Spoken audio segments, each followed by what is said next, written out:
দ্বিতীয় বিশ্বযুদ্ধে জাপানের হংকং দখলের সময় বিপুলভাবে বেড়ে যায় সেখানকার জনসংখ্যা। এরপর ১৯৫০-এর দশক থেকে ১৯৭০-এর দশক পর্যন্ত এই এলাকা নিয়ন্ত্রণ করে অপরাধীদের দল। ১৯৮৭ সালে ব্রিটিশ হংকং সরকার প্রাচীর বেষ্টিত শহরটিকে ধ্বংস করার পরিকল্পনা ঘোষণা করেন এবং উচ্ছেদ প্রক্রিয়া শেষে জায়গাটিতে নির্মাণ করা হয় উদ্যান, যেখানে কিছু কিছু ভবনের ধ্বংসাবশেষ সংরক্ষিত আছে এখনও। ১৯৮০-র দশকে হংকংয়ের কাওলংয়ের অপরাধ জগতের সেই অন্ধকার গল্প নিয়ে নির্মিত cinema twilight of the warriors walled in.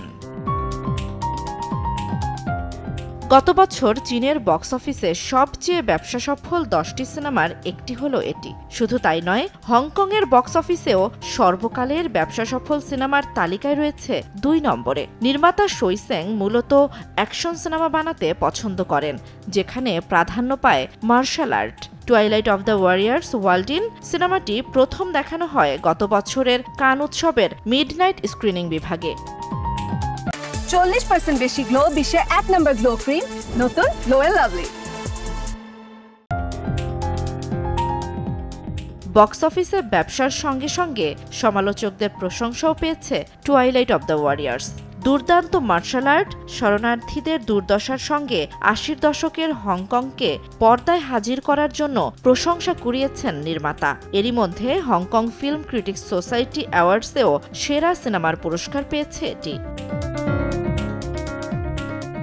সিনেমাটি নিয়ে গণমাধ্যমে নির্মাতা শোইসেং বলেন, তিনি নিজে কখনো কাওলং সিটিতে যাননি, তবে সেখানে ছিলেন এমন অনেকের সঙ্গে কথা বলেছেন। তবে পর্দায় এই শহর পুনর্নির্মাণ ছিল সবচেয়ে বড় চ্যালেঞ্জ।